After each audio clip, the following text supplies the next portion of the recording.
Marhaba bikoum et bienvenue dans cette nouvelle émission Tijini Talk.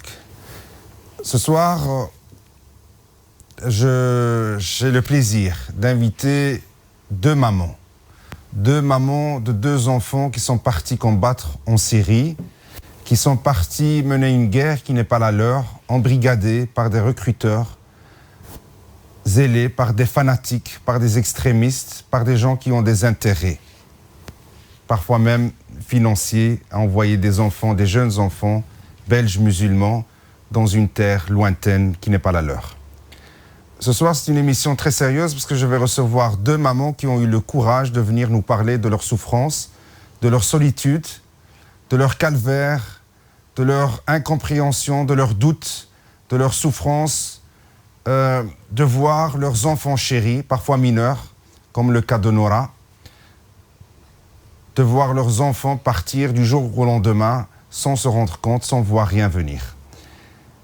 La maman Samira, salam alaikum. Alaikum salam. Alors vous êtes la maman de Nora, oui, qui est partie à l'âge de 17 ans en non, Syrie. 18 ans. À l'âge de 18 ans en Syrie. Elle venait d'avoir 18 ans. D'accord. Et Malika, salam alaikum. Alaikum salam.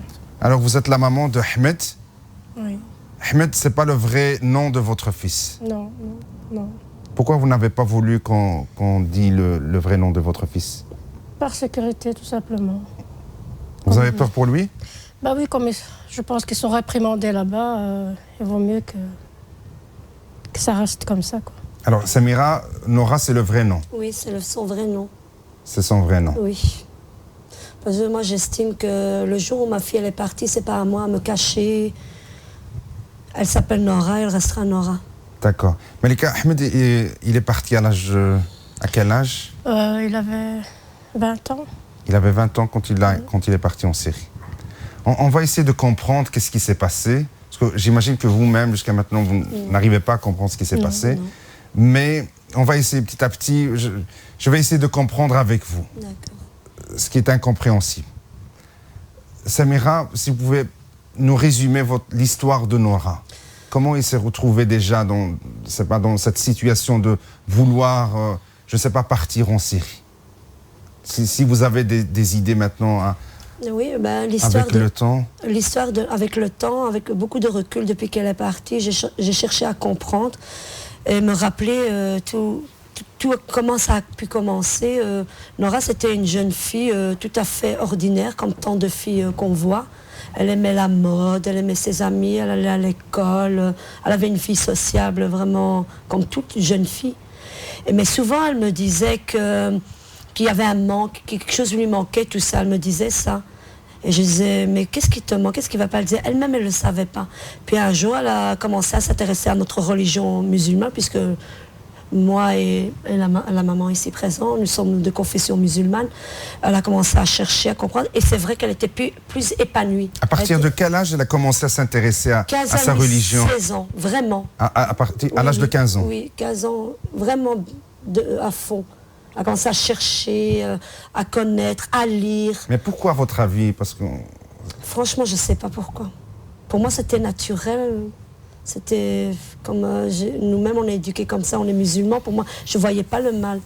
C'était naturel et je la voyais épanouie. Parce qu'elle était épanouie. Elle était vraiment épanouie. Elle était bien. Et puis petit à petit, elle a voulu mettre le voile. Mais je lui avais dit, écoute, tu sais, ici dans le pays où on vit, il faut que tu trouves un boulot, faire des études. Il y a beaucoup d'écoles qui ne t'accepteront pas comme ça, du travail. Étant moi-même divorcée, je sais ce que c'est. Je ne mets pas le voile parce que je travaille dans une école où on ne peut pas mettre des signes religieux. Vous voulez lui dire que déjà pour nous qui ne portons pas le voile, c'est déjà pas facile? Pas facile, c'est déjà pas facile pour nous. Puis elle a quand même voulu le mettre, je l'ai laissé, je l'ai laissé le mettre. Puis un jour, elle me dit oui, moi j'aimerais bien mettre l'intégrale, qu'on voit que le visage. Je dis écoute, attends jusqu'à la fin de l'année et tout ça. Elle a quand même entendu un peu et je me rappellerai toujours ce jour-là, on devait aller à son école. Et elle est descendue habillée tout à fait, comment on appelle du love. Non, le vêtement qu'elle mettait tout le temps. Mais bon, un vêtement, on voyait que le visage. Que le visage, voilà, avec les gants. Elle descend. On va voir la photo de Nora. C'est juste une photo de... Ça, c'est quand elle était à l'école. D'accord. Mais après, elle a rechangé ce Voilà, c'est dans ce style. Oui, ce style, oui, voilà, c'était ce style-là. Elle avait quel âge à l'époque? Là, elle venait... elle devait avoir 17 ans et demi. Très bien. Elle allait avoir 18 ans bientôt. Donc elle a continué à fréquenter l'école avec Oui. cet habit? Comme ça, normalement. Mais après, elle voulait mettre les gants, plus s'habiller plus religieusement. Parce Plus qu'elle en disait- noir? Plus, les couleurs plus foncées. D'accord. Et un jour, elle a mis tout ça en noir. Et puis, elle a dit, voilà, on devait aller à son école. Et je l'ai vue. Puis, elle dit, voilà, moi, je veux rester comme ça. Je dis, on va aller voir le directeur. Le directeur, j'ai discuté avec lui. Il n'était pas d'accord, mais il a quand même dit... il faut qu'elle le mette autrement. Mais elle était entière, ma fille était entière. Elle a dit, moi, je ne veux pas tricher avec la religion, je veux le mettre. Et comme elle venait d'avoir 18 ans, entre-temps, elle disait, maman, tu sais, je veux arrêter l'école, on ne m'accepte pas comme ça, habillée comme ça. Elle dit, mais tu verras, au mois de septembre, je vais chercher une formation pour travailler avec des enfants dans l'orphelinat et tout ça. Puis j'ai dit, t'as bien réfléchi? Elle me dit, oui. Ben, je dis, alhamdoulilah, ben, d'accord. Je dis, alhamdoulilah. Et dans sa quête c'est pas de recherche spirituelle et religieuse, est-ce qu'elle était en contact avec d'autres personnes ou bien elle faisait ça d'elle-même? Pour moi, c'était d'elle-même parce qu'elle Mais m'a jamais... comment, je sais pas, en consultant Internet, des sites Internet bien précis? Non, moi, elle m'a dit, comme ma fille, elle allait dans l'école Niederlande flamand. Oui. Ça fait qu'elle a voulu aller apprendre lire le Coran et écrire et tout ça. Elle a été à Schaerbeek, là où on habite. Mais elle disait, après elle est venue chez moi, elle m'a dit, maman, tu sais, moi je comprends pas bien tous les mots en français. J'ai été toute scolarisée en flamand. Oui. Elle m'a dit, je voudrais aller à Villevort. Mais moi je trouvais ça logique parce que je me dis... Elle fréquentait une mosquée en particulier à Villevort? Non, elle m'a jamais dit qu'elle Ou une fréquentait association? Elle m'a jamais dit non. Elle m'a dit Et ça. donc, Moi, qu'est-ce tout qu'elle est allée faire à Villevort à alors? une école. C'est pas une école officielle, c'est pas une école une normale? école pour apprendre. Pour apprendre l'arabe ou la religion? La religion et l'arabe. D'accord. Mais vous n'avez pas cherché à comprendre? Non, parce que c'était logique pour moi. C'est intéressant pourquoi je vous pose ces questions, parce que vous voyez les choses naturellement. Naturellement. Mais avec ce qui se passe, on est en train de dire aux parents, faites attention, essayez de suivre vos enfants. Intéressez-vous à ce qu'ils font. Parce que c'est de là où les choses... Je m'intéressais, mais je m'intéressais à tout ce qu'elle faisait. Plus en détail. Ce qui m'a fait défaut, c'est qu'elle parle Niederlande. Je trouvais logique qu'elle aille... Le néerlandais. Voilà, je trouvais logique, vu qu'à Schaerbeek, il n'y avait pas ce qu'elle cherchait. Je trouvais logique qu'elle va vers les écoles flamandes, puisqu'elle a fait toute sa scolarité comme ça. Vous étiez de bonne foi. De bonne foi, tout à fait bonne foi. Et entre-temps, elle a rencontré un jeune garçon de Villevort. D'origine Maroc, oui, musulman comme elle. Oui, mais un garçon très convenable, comme on voit partout. Dans la même école, vous n'avez pas d'idée? Non, elle l'a connue à la salle de sport. Très bien. Elle faisait du sport aussi à Villevort, elle s'était inscrite. Niederlande aussi. D'accord. Elle l'a connue là et c'est avec le temps que elle va venir me le présenter, qu'elle voudra l'épouser. Mais moi, je l'ai vu 4 fois dans ma vie, mais je me dis, ils sont jeunes. Ils n'ont pas de travail et tout, j'ai pas voulu qu'ils se marient. J'ai dit, écoute, Nora, tu es trop jeune, vous n'avez pas encore d'avenir ni rien. Puis j'ai dit, je préfère que non, j'ai refusé, quoi. Et après, j'ai dit, tu arrêtes là, tu es trop jeune, je veux pas que tu te maries. Et puis après, elle m'a dit que c'était séparé. Mais c'est après que je vais apprendre. Parce qu'un jour, elle va rentrer, elle m'a dit, de toute façon, maintenant, je me suis séparée de lui. De toute façon, tu le verras plus, il est parti. Mais moi, j'étais loin de savoir ce que c'était la Syrie. Il était parti où? Mais c'est après, moi, je savais pas ce que c'était la Syrie. Donc il est parti en Syrie? Il était parti en Syrie, il était parti loin. Elle me disait toujours loin. Mais moi, je savais pas tout ça. D'accord. Je me disais, il est parti loin. Pour aller, j'ai pas cherché à chercher. Je me dis, bon, bref, ma fille, tu vas continuer. Mais j'ai pas vu qu'après, quelques mois après, il était parti longtemps, lui. Et quelques temps après... Il est parti en quelle année? Lui, il est parti, on va dire, moi je vais dire, on va arrondir 8 mois, ou 7-8 mois avant elle. C'est-à-dire?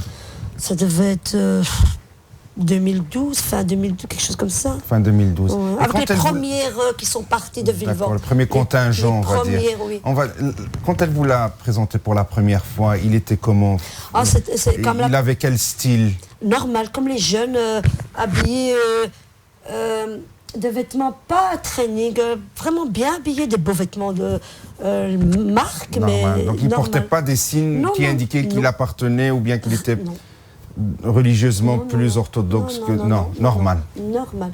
C'est ça qui tue, hein? Donc, oui, parfois, tout à fait normal. Tout à fait, très respectueux et tout ça. Pas un seul signe. Donc, elle vous dit un jour que son petit copain est parti, son projet fiancé Voilà. ou mari. Ça n'a Non, ça n'a pas bien marché, mais bon, je qu'il est voulais pas, parti c'est moi très qui les ai- loin. qui a dit, que Eh je bien, voulais vous pas. vous êtes rassuré. Oui, vous je me êtes suis dit rassurée, que, je me dis, il est voilà, parti, mais je ne savais pas où. Hein. Je me dis, il est va parti, refaire sa vie maintenant. Voilà, elle aussi, elle m'avait confortée dans du fait qu'elle va reprendre des études, mais elle continue toujours sa spirituelle. Elle continue à aller à Vilvoorde, Oui. dans une école pour Elle apprendre continue à aller à l'arabe. Vilvoorde, à voir des gens là-bas que je ne connaissais pas. Voilà. Et Elle vous m'a jamais n'avez montré. pas essayé de, je sais pas, juste de savoir qui elle fréquentait. Si, j'ai Ou bien essayé. vous lui faisiez trop confiance aussi. Je lui faisais confiance qu'elle m'a toujours tout dit. Mais tous ces jeunes qui sont partis, ils avaient une deuxième vie qu'on n'a pas su voir. C'est ça. En Ils plus, nous elle ont était pas dit. majeure, donc vous Elle n'aviez était pas majeure. vraiment une autorité. Ouais. Et Hélas. puis, Et un jour, que ce garçon il est parti, à un bon moment, et elle m'avait confortée dans le fait qu'elle allait reprendre des études, qu'elle voulait travailler avec des jeunes et tout ça. Elle m'a rassuré tout ça. Elle continue à être toujours cette jeune fille, alhamdoulilah, bien. Elle priait, elle faisait son dit normal, comme nous, que je sais qu'elle doit le suivre comme ça. Elle n'avait pas montré quelque chose qui pouvait me faire voir qu'elle allait partir. Aucun signe. Aucun signe. Et un jour du 20 mai 2013, elle a disparu. Elle est partie. donc le 20 mai, qu'est-ce qui s'est passé exactement? En fait, le samedi, vers 11h30, elle m'a disparu. On a parlé, moi. Bonjour, voilà. On a dit, elle m'a dit, bon, on a d'abord discuté avec elle, moi, ma notre grande fille, et elle, on a un peu parlé tout. Puis il était presque minuit, on est parti dormir. Elle m'a dit, chacun est parti. Le lendemain, c'était un dimanche, le 20 mai. Je me lève et tout ça. Après, comme le 20 mai, le dimanche 20 mai, on est toujours en famille. Elle m'aide et tout ça. Puis je vais voir, elle n'était plus là. Alors je l'appelle, elle me dit, elle me dit, maman, écoute, je suis partie chez les parents, parce qu'on ne peut plus citer son nom dans la hamo, Oui. de ce jeune garçon. Juste pour les gens qui nous regardent, donc vous allez apprendre par après que ce jeune garçon, son petit ami de l'époque, est décédé en Syrie. Donc oui, ça, vous allez l'apprendre voilà, par après. Après, oui. D'accord. Mais là, quand vous lui téléphonez le 20 mai, Mais elle me dit qu'elle est chez les parents de ce jeune garçon. X. Voilà, ce jeune X. Et je lui dis, oui, mais tu sais, Nora, tu sais bien que le dimanche, tu m'aides, j'aime bien que tu sois avec moi et tout ça. Elle me dit, mais t'inquiète pas, je vais pas tarder, tout ça. Après, vers midi et demi ou 1h, je retéléphone, je dis, allez, Nora, reviens, et tout ça. Elle me dit, oui, mais t'inquiète pas, le papa de X, il va me raccompagner. Puis je dis, oui, après, je dis, d'accord. Et puis, vers 20h30 exactement, j'ai mon fils le dernier. Il rentre à la maison, mais c'est un gars, le dernier, il est 1m80 à l'époque, il pesait dans les 100 kilos. C'était vraiment un grand gars. Et on l'a vu pleurer, jamais il montre ses sentiments. Et là, il se tenait la tête. Et il disait, je peux pas le dire, il y a un bruit qui court, je peux pas. Et moi, loin de tout ça, je me dis, mais qu'est-ce qui t'arrive? T'as un ami qui est à l'hôpital, il est malade. Il dit, non, je sais pas comment te le dire. Et tout. Je dis, mais tu veux dire quoi? Et puis, il me dit, voilà, il y a le bruit qui court à Vilvoorde que Nora, elle est partie. Je dis, mais elle est partie où? Il me dit, elle est partie en Syrie. Et moi, directement, je prends le GSM et j'appelle. Et là, il y avait la tonalité qu'elle n'était plus en Belgique, qu'elle n'était plus sur le territoire belge, qu'elle était partie. En fait, elle n'a jamais été chez les parents de X. En fait, elle était déjà sur le chemin, je ne sais pas où. Elle n'a jamais été chez eux. Ouais. Après là, notre monde, il s'écroule. Parce que c'est pas facile. C'est pas quoi faire. Après, une fois qu'elle est partie, mes 3 enfants, moi chacun a souffert de son côté. Moi j'ai fait une dépression donc, et tout ça. Si j'ai bien compris, donc en plus de Nora, vous avez encore une autre fille et un autre garçon. 2 garçons. 2 garçons Oui. et 2 filles. Voilà, j'ai 4 enfants. Les autres enfants, est-ce qu'ils ont essayé de suivre le même chemin spirituel de Nora? Non, ils sont musulmans. Elle était la pas seule. Pas Elles vivent comme nous tous, on est tous des nous musulmans, tous, mais, voilà. Mais pas dans l'excès, on va dire. Non, pas comme Nora. Et ils n'ont rien vu venir non plus? On n'a rien vu venir. Donc vraiment, elle menait une vie parallèle. Voilà, oui, parallèle Ah, c'est la côté Très discrète. Très discrète. Franchement, très, très, très discrète. Malika, je sais que ce n'est pas facile, ça demande beaucoup de courage de votre part. Déjà, je vous remercie pour venir témoigner. Vous le faites pour vous, mais surtout, vous m'avez expliqué, pour les autres parents. On ne veut plus qu'il y en a qui partent, on veut plus voir des autres familles souffrir comme nous, on souffre. Et chaque fois qu'il y en a un qui part, c'est un enfant à nous qui part. Parce qu'il faut vous dire que ce n'est pas le Club Med, ce n'est pas des vacances, c'est la guerre. Il y a beaucoup de parents qui font partie des parents concernés, qui ont perdu leur enfant. Il ne faut pas les oublier. Ces enfants, ils ont des noms. Il y a Sabri, il y a Chen, il y a tant d'autres que les parents me pardonnent que j'ai oublié leur nom. Mais il y en a plein qui sont morts. Hein. Mais c'est une très bonne occasion, on est en train, entre nous, de parler de cela, mais il y a les autres qui nous regardent. Mais c'est aussi pour le regard des autres. Surtout pour les gens qui ne sont pas issus de notre communauté, qui ne nous comprennent pas. Il y en a des convertis. Il y a beaucoup de convertis. Oui, par convertis. exemple, Sean était converti. D'accord. Non, mais on va parler de cela. Mais moi, je voulais dire qu'il y a des autres, par exemple des Belges, des Français, qui ne sont pas musulmans, qui ne comprennent rien, qui ne regardent toutes ces choses qu'à la télé, parfois de manière déformée. Il faut le dire, il y a certains médias on a déjà qui profitent de On a déjà eu des ces réflexions. drames. On a déjà eu, par exemple, un monsieur qui disait... il nous a dit ça, par exemple, il disait, mais nous on croyait que vous étiez d'accord que vos enfants ils partent.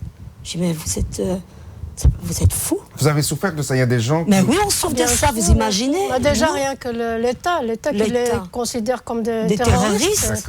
Vous savez, c'est quoi le mot terroriste? Cherchez un peu le mot dans le dictionnaire terroriste. On va parler des soutiens, des différents soutiens, y compris de celui de l'État. On n'a aucun soutien. On n'a aucun soutien de l'État.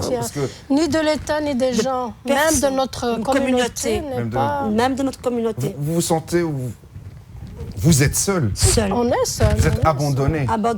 Et l'État, est-ce que vous pensez que l'État belge considère ces jeunes comme des Belges, comme des citoyens belges? Je ne pense pas, parce que sinon ils chercheraient à les chercher. Déjà, d'abord, chercher les mineurs. Déjà, ils chercheraient les mineurs. Et déjà, ils auront déjà fait quelque chose pour se laisser partir ceux qui partent encore maintenant, parce qu'il y en a encore beaucoup qui partent. Hein. Ils disent pas ça. Donc pour vous, l'État belge, le gouvernement... prend ces jeunes, ou les considère comme, de toute façon comme des terroristes, comme des gens à problème. Ils s'en débarrassent. Bon débarras. Oui, ça fait des... Et s'ils reviennent... Ils seront en prison directement. S'ils reviennent de leur propre gré. Ça, je voudrais souligner. L'État, elle dit qu'ils seront en prison. Mais il ne faut pas oublier, hein, elle dit ça. Mais il y a deux... Ils vont pas rester en prison, parce qu'ils n'ont rien commis d'irréparable. Très bien, on va parler de ça, parce que la problématique est déjà complexe. On a parlé du cas de Nora. C'est un cas parmi d'autres. Il y en a d'autres qui sont encore plus graves que ça, parce qu'il y a des mineurs qui sont partis. Mais bon, 18 ans, 17 ans, franchement, il n'y a pas une grande différence. Malika, votre enfant, je ne sais pas combien d'enfants vous avez déjà.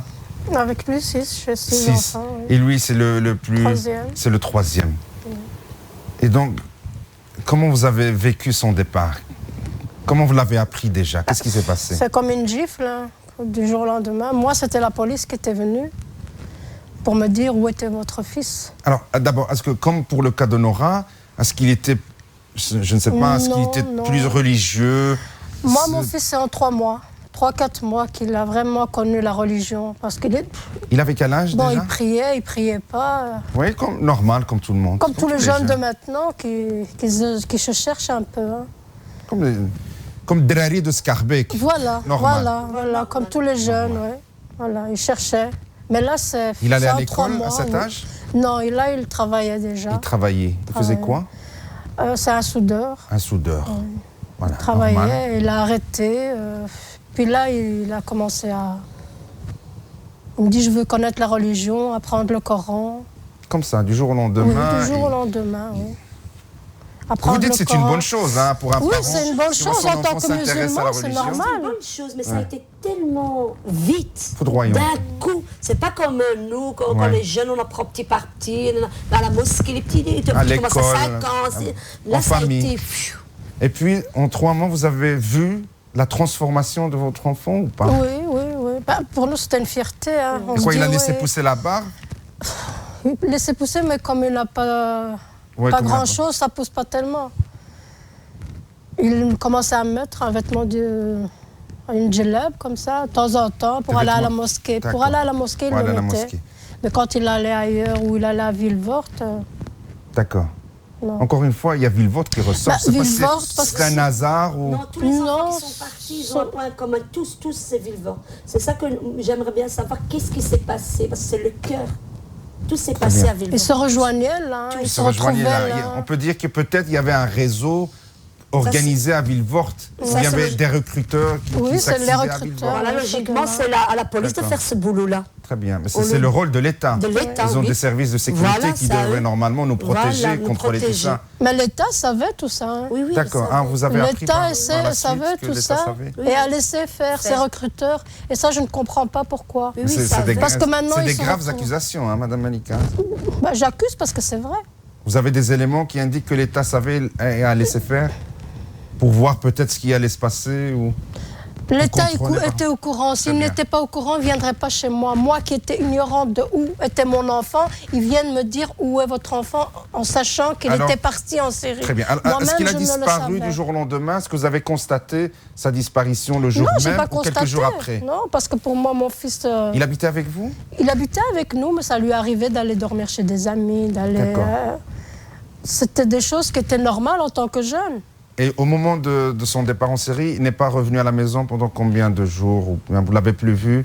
Revu Je pendant- l'avais plus vu depuis 2 jours, je 2 pense. jours, ce qui est 2 normal. jours. C'était normal pour moi, normal. parce que moi, je pensais qu'il était chez ses amis. Très bien. Ce qui est Parce que souvent, il allait à Vilvoorde pour aller jouer à la PlayStation, comme ils disent eux. tout à fait normal. Oui, parce que c'est de là qu'ils se sont... Moi, je pense que c'est de là que c'est parti. Que ces jeunes allaient se rencontrer pour jouer et qu'il y avait quelqu'un qui venait, Embrigadé. voilà, leur charger leur cassette qui était vide. Parce que pour moi, ces enfants, leur cassette était vide.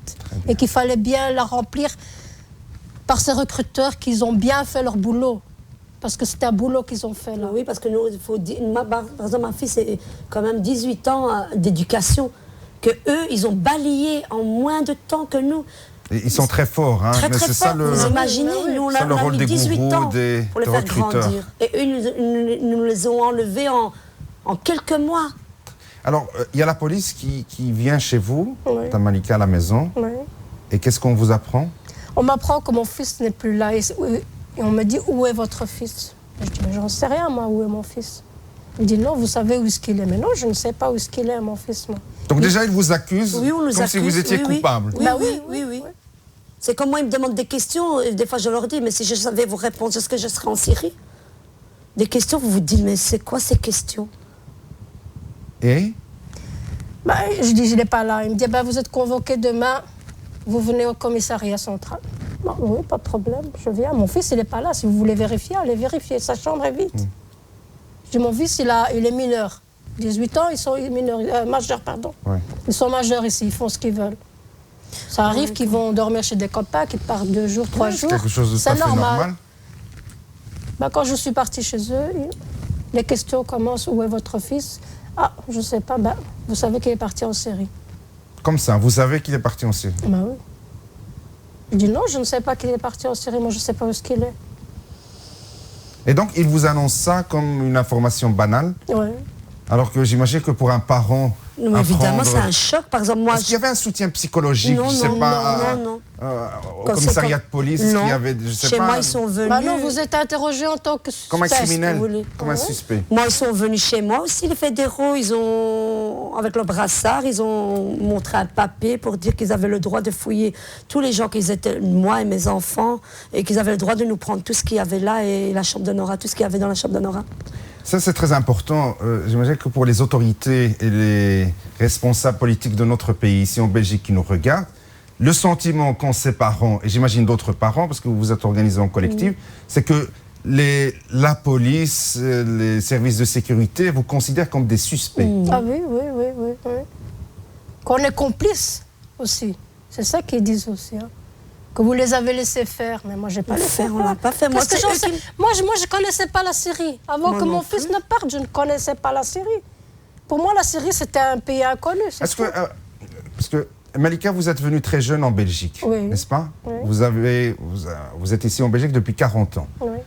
Samira, vous êtes née en Je suis Belgique. née en Belgique. Est-ce qu'en ce moment, vous considérez que le pays, l'État vous traite comme des Belges ou pas? Non. Moi, la première fois quand j'ai été, vous imaginez, quand ma fille a disparu, j'ai dit je vais aller, comment on appelle l'Office des étrangers. La première chose que, déjà, je pensais qu'ils allaient me recevoir. Il y a un téléphone, ils disent faites le numéro, je sais pas quoi. Non, mais à travers ces pratiques-là, non, ils m'ont dit, le contact avec la police, est-ce que vous sentez qu'on vous traite comme des Belges? En tant que citoyen, non. En tant que citoyen belge? Non.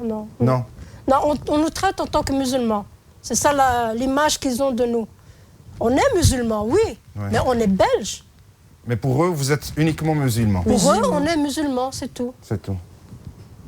Et ceci, c'est pas juste. Vous sentez une certaine injustice? Ah, bien sûr. Moi, j'entends que certains enfants, pourquoi je dis ça? Parce que certains enfants qui partent aussi en Syrie, on entend que parfois ils sont frustrés, qui ne se sentent pas chez eux. Et donc, quand j'entends les parents qui sont nés ici, qui sont ici depuis 40 ans, qui sentent la même chose, je me dis que c'est quand même grave, que l'État devrait peut-être penser à ça aussi, à prendre cela en considération, à se remettre en cause. Bien sûr. Et donc, on vous convoque, Malika, à la police, au commissariat de police. On essaie de savoir si vous êtes complice ou pas. Et puis, vous, personnellement, comment vous réagissez? Moi, j'étais révoltée. Il y a de quoi? Moi, j'étais révoltée. Moi, j'ai pas voulu parler. Parler de quoi? Savoir quoi? Moi, tout ce que je me disais, où est mon fils? Voilà. Il est parti. Il m'a abandonné comme ça, c'est pas normal. Moi aussi, quand ils sont venus, ça. Pourquoi il m'a abandonné, lui qui était si lié avec moi? Je ne comprends pas. Vous en voulez à votre fils? Non, je lui en veux pas. Je lui en veux pas, j'en veux à ses recruteurs. Moi, mon fils, il était inconscient de ce qu'il a fait. Il n'était pas... Tous. Pour lui, la Syrie, c'était loin. Je ne comprends pas pourquoi il est parti. Voilà. S'il est parti, c'est qu'il a été endoctriné. C'est une secte pour moi, ces gens-là. Parce qu'ils recrutent comme ça. À la limite, il y en aurait 10 qui seront partis, on pourrait dire. Ce qui est important dans cette émission, c'est que vous, les parents, et tous les parents que leurs enfants sont partis en Syrie, vous considérez ces enfants comme des victimes, alors que l'État les considère de prime abord déjà comme des criminels. Alors terroristes, alors exactement. Ils ont peut-être été victimes de recruteurs. Ils ont été victimes, c'est sûr et certain. Ils ont été... À la limite, il y en aurait 10 qui seront partis. On aurait pu dire que c'est des amis entre eux. Mais là, c'est des... Attends, vous imaginez, on va tous se réveiller un beau matin, se dire on va aller en Syrie? C'est impossible. Il y en a plus de 200 ici. Il y en a plein qui sont partis dans tout, ici en Belgique. Il y a combien selon vous, plus ou moins? Ici, l'État dit 200, mais il y a beaucoup plus. Il y a beaucoup. Elle veut pas. L'État ne veut pas dire la réalité des chiffres. Elle veut pas dire la réalité, mais voilà. Mais il y a aussi des parents qui veulent pas non plus. Comme nous on a été, on se bat pour nos enfants, mais il y a des parents qui préfèrent pas les déclarer. Est-ce que vous avez eu un contact avec vos enfants? Samira, est-ce que vous êtes rentrée en contact avec Nora? Ma fille elle est déjà rentrée en contact, mais très rarement par téléphone, c'est elle qui me contacte. Et vous savez où elle est? Ils ne disent pas. Aucun enfant nous dit où ils sont. Son futur mari ou son petit ami, le X, qui est parti le rejoindre en Syrie, est décédé entre-temps. Oui, vous m'avez raconté qu'il est mort 15 jours après son arrivée? Une fois qu'elle est arrivée, elle m'a annoncé, 4 jours après, elle m'annonce qu'elle était là. Puis elle me dit comme ça, maman, j'ai quelque chose à t'annoncer, je voulais pas te le dire. Je dis, mais allez déjà, là, je dis, qu'est-ce qu'il y a? Elle me dit, voilà, papa m'a mariée. Je n'étais pas au courant parce que je suis divorcée. Mais quel papa? Son père. Oui. Il m'a mariée avec Tarek. Parce que il vit sa vie, il a refait sa vie, son père. Non, mais ici en Belgique. Nora, oui, il est en Belgique. D'accord. Et il l'a mariée à X. Elle m'a dit Belgique? musulman. Ma fille n'est pas mariée pour l'État. Ils sont musulmans. Non, ma fille est encore une...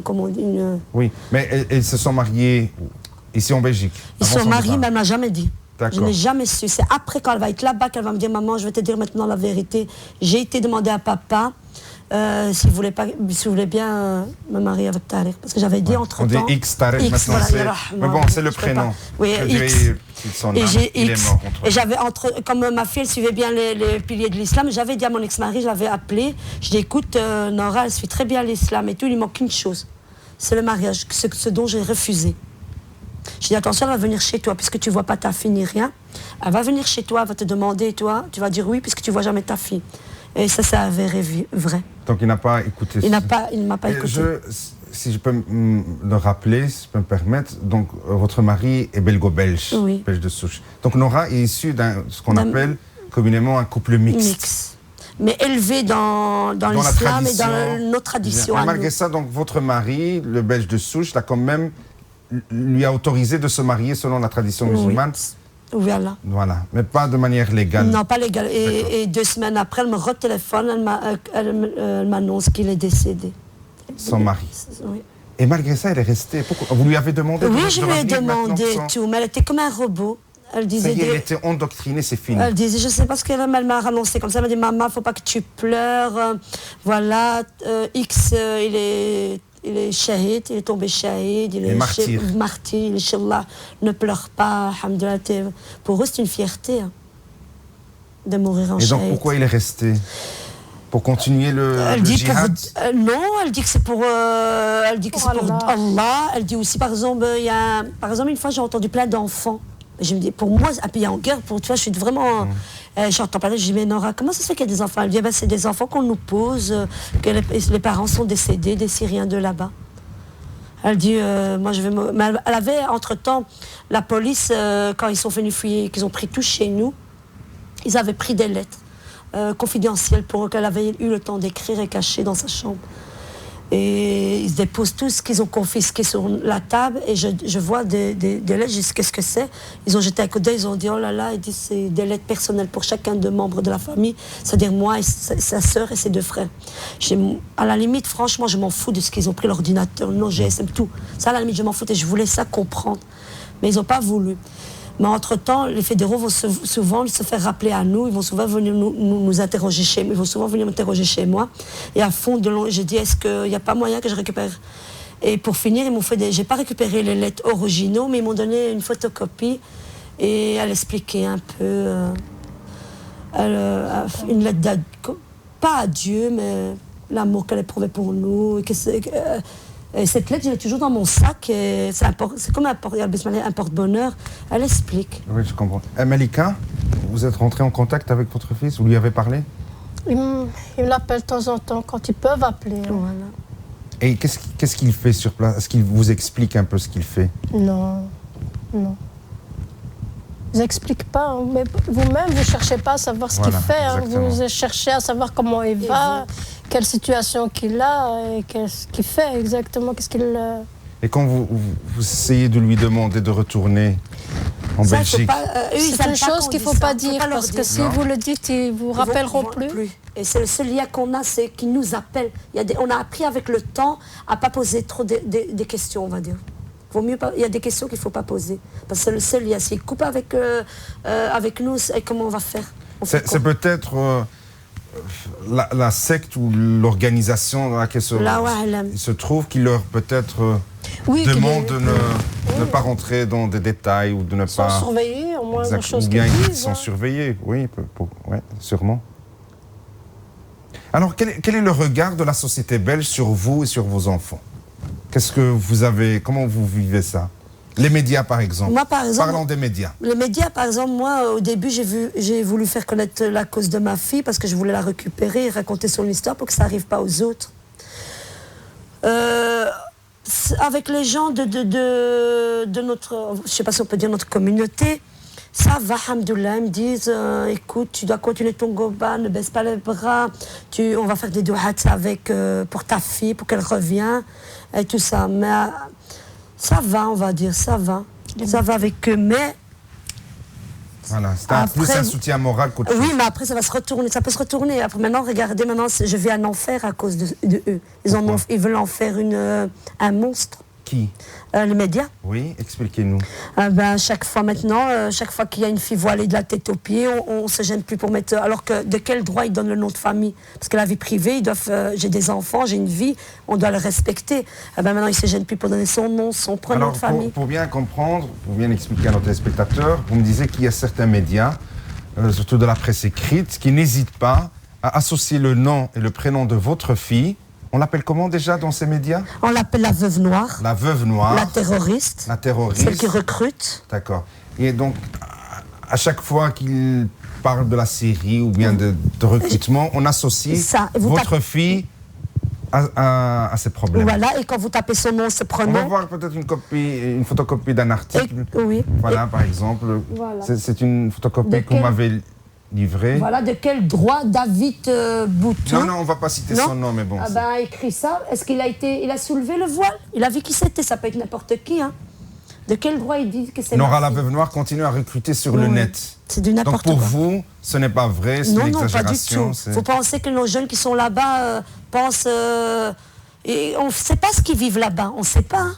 Donc à chaque fois, maintenant votre fils s'appelle la veuve noire dans certaines presses. Et vous tapez son nom. Et ça, vous regrettez, vous dénoncez. Mais je dénonce parce que chaque fois que vous tapez son nom, son prénom, voilà ce qui sort ça, des vidéos. Donc elle est déjà condamnée ici en Belgique avant que. Et même il y a des vidéos qui circulent.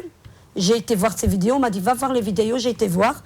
Oui, il y a une femme ou une fille, ou je ne sais pas ce que vous appelez ça comme vous voulez, qui tire en Kalachnikov, qui tire en... Mais voilée intégralement, donc on ne voit que ses yeux. Même pas, il faut vraiment vous coller à la TV. Et ils disent de nouveau que c'est Nora qui tire, Nora. Il faut arrêter la bêtise, il faut arrêter. C'est du n'importe quoi. Condamnée. La mienne, la seule tort qu'elle a eue, c'est avec le recul quand je vais apprendre, c'est d'avoir épousé le garçon X et d'avoir suivi son mari là-bas. Et maintenant, on en fait qu'elle veut se venger parce que son X... D'accord. Est-ce que vous avez le sentiment que certaines autorités de l'État, je ne sais pas quel gouvernement, quel service de l'État, vous soutiennent dans ce combat? Aucun, on n'a pas. On a essayé d'avoir des entretiens avec eux, on attend toujours. Vous avez donné l'impression que l'État vous abandonne, ou bien ils veulent se débarrasser de ce problème parce que ce n'est pas porteur politiquement? Voilà. C'est une mauvaise image pour eux. C'est ça. Ils n'en ont rien à foutre de ce qui se passe. Parce qu'il n'y a pas que nous. Nous, peut-être qu'on est là juste minime. Mais il y a d'autres parents qui ne veulent pas parler. Mais il y en a beaucoup. Il y en a beaucoup. Il y en a beaucoup. Mais qui ne parlent pas parce qu'ils voient que l'État ne fait rien. Et c'est mineur déjà, le petit garçon qui est parti il n'y a pas longtemps, qui a 13 ans. Pourquoi l'État n'a pas arrêté? Oui, ça j'ai appris, c'est son grand frère aussi qui était parti en premier, même quand vous savez, qui a pris le... quand vous savez que ce soit mineur ou majeur, quand vous savez où ils vont. C'est ça. Donc un enfant, ça c'est un exemple concret. Un enfant de 13 ans se retrouve maintenant en série. Voilà. On s'en fout comment il est parti en série. Voilà. C'est peut-être à cause de son grand frère qu'il a pris avec lui. Mais bon, il se trouve qu'il y a un mineur belge en série. Oui. Que fait la Belgique? Rien. Donc c'est là où peut-être certains d'entre vous se posent la question, est-ce qu'on est vraiment traité comme des Belges ou pas? Parce que... Ça se pose des questions. Et où est l'État par rapport à tout ça? Où est l'État? Ouais. Est-ce que quand vous êtes convoqué, interrogé par ce que vous appelez les fédéraux, par la police fédérale et par les autres services de sécurité, est-ce que vous avez le sentiment qu'ils font maintenant plus pour prévenir ce genre de... Depuis, j'ai remarqué une chose, c'est que depuis qu'on est une association, ils ont un peu bougé. On va dire qu'ils ont fait des arrestations. Oui, ça on a entendu parler. Ça a un petit peu bougé, mais ça n'a rien changé. Je veux dire aux jeunes, ça n'a pas empêché les autres de partir. Il y a un manque de communication? Oui. Il y en a encore qui sont partis récemment. Hein. Ah oui, vous avez entendu parler de départ récent? Récemment. Des filles aussi? Des filles, Mais pourquoi?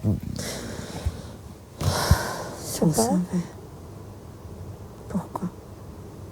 C'est la grande question. Pourquoi ils partent? Pourquoi, voilà. Surtout pourquoi pour ce pays, pourquoi? Est-ce que vous allez porter plainte contre je ne sais pas quelle organisation, contre X ou contre les recruteurs? Vous ne les connaissez pas? Moi, pour le moment, je me consacre à ma fille. Je dis, Inch'Allah, une fois qu'elle sera là, c'est là que les comptes devront être rendus. Maintenant, je me consacre à elle. Entièrement à elle et à notre association. Si vous voulez peut-être profiter de cette émission, de notre chaîne Maghreb TV, pour faire passer un message à vos enfants. Qu'est-ce que, par exemple, Samira pouvait dire à Nora? Moi, je voudrais dire à Nora que, quoi qu'il arrive, quoi qu'elle entend, il ne faut pas non plus tout croire. Je veux dire, quoi que nous, les parents, on parle aux médias, on discute avec beaucoup de monde, mais qu'elle doit surtout pas croire tout. Et surtout, je voudrais aussi lui faire passer ce message, que s'il y a des photos qui sont diffusées, où on ne porte pas le voile, et tout ça, nous, on ne se permettra jamais de les donner. On ne sait pas d'où ils les ont eues. Il y a des fuites. Oui, il y a des fuites. Il y a certaines presses qui qui récupère des photos de Nora Oui, de quand Nora, elle était plus voilà, jeune, plus jeune. et qui les diffuse. Ça, Voilà. ça aussi, vous condamnez ce genre de pratique. Je Ça, c'est condamne des parce que ça pratiques s'achète. Voilà. Ils s'achètent ces photos. Il faut savoir que la presse française veut acheter des photos, que je ne sais pas d'où ils les ont eues. Et donc, ils profitent d'un drame. D'un drame. Ils profitent d'un drame, ils profitent qu'ils sont en train de monter tout un chose autour de ma fille pour encore plus faire leur choix eux. Ça fait vendre. Ça fait vendre. Surtout avec des titres vendeurs, Voilà, la veuve noire, ça fait vendre. la terroriste. Et que nous, moi, sa maman, ses sœurs, on l'attend. Et que j'arrêterai jamais mon combat, jamais j'arrêterai mon combat jusqu'à quand je l'aurai dans mes bras, qu'elle sera avec moi, à mes côtés, Inch'Allah. Malika? C'est difficile. Pour moi, c'est difficile. Il y a un message que vous souhaitez adresser à Ahmed? Je voudrais lui dire qu'on l'aime tellement fort qu'on pense qu'un jour il reviendra. Inch'Allah. C'est tout. Mais il faut pas perdre espoir, parce qu'il y a une maman, il y a des jeunes qui sont rentrés de Syrie. Il y a une maman qui a récupéré son fils, je crois, de Skarbek aussi. Oui, Amina. Donc vous voyez, donc ça arrive, il y a de l'espoir. Oui, c'est pour ça. Il ne faut pas perdre espoir, il faut continuer le combat. Vous dites aussi aux autorités belges et à certains médias que même si on regarde ou on voit ou on découvre certaines photos de ces enfants avec des armes en série, ça ne reste que des photos. Ce ne sont pas des preuves qu'ils ont commis des... Non, moi, je ne suis pas ici pour défendre ou pour charger, mais j'essaie juste de comprendre. D'accord. Voilà. Pour vous, l'habit ne fait pas le moine. Non, pas du tout. Non, pas du tout. Donc vous ne comprenez pas pourquoi l'État les considère déjà comme des terroristes? C'est pour peut-être dire de ne pas revenir, les empêcher de revenir. C'est une excuse pour dire... Vous avez tous les jeunes maintenant qui sont tout le temps occupés à se photographier dans des sens, dans des trucs pas possibles. Hein. C'est pas parce qu'ils prennent une arme qu'ils se photographient avec qu'ils sont en train de l'utiliser. Vous organisez des sittings, j'ai appris. À la place de la Monnaie ou à la place de la Monnaie, à des endroits différents de Bruxelles. Pourquoi? Pour déjà dénoncer, dire que l'État ne nous aide pas, qu'il n'y a personne derrière nous pour nous soutenir, pour aussi parler aux jeunes, parce que là, il y a beaucoup de jeunes à la place de la Monnaie, pour leur dire, c'est arrivé à nous, faites attention. Nos enfants, ils étaient aussi comme vous, ils allaient en ville, ils achetaient des vêtements, ils aimaient manger au McDo, ils aimaient aller au Quick, comme vous, tout à fait. Vous êtes ici maintenant, demain, vous pouvez être en Syrie. Faites attention à Internet, faites attention qui va vers vous, qui vous parle. Pour dénoncer, dire attention. Et quelle est, je ne sais pas, la réaction des... Ils nous écoutent parce qu'ils sourient. D'abord, ils sont intrigués, ils rigolent, mais une fois qu'on leur parle, ils réalisent la chose.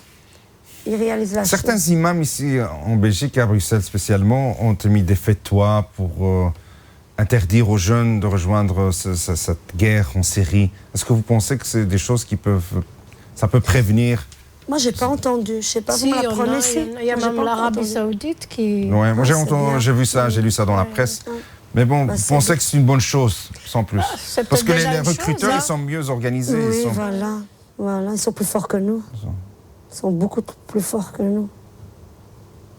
Par rapport à la presse, par rapport à votre cas, on a parlé tout à l'heure de certaines presses qui diabolisent votre fille. Qui diabolisent tous vous m'avez dit que vous avez écrit une lettre à quel organisme?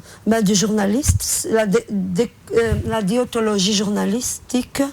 Et je voulais dire comme quoi, dorénavant, je vais porter plainte à tous ceux qui associent le nom de ma fille, son prénom, qui l'utilisent et qui atteint sa vie privée, que dorénavant, je porterai plainte en justice. D'accord. Je ne sais pas si je pourrais la lire. Non, mais de toute façon, le message est passé. Donc, vous pouvez toujours envoyer votre lettre. C'est une bonne chose. Il faut réagir. Il faut réagir, parce que j'ai laissé faire. Et de toute façon, vous êtes en train de dire aux autorités, quand nos enfants retournent en Belgique, on en reparlera s'ils ont vraiment commis ou pas des actes criminels, mais pas les condamner maintenant.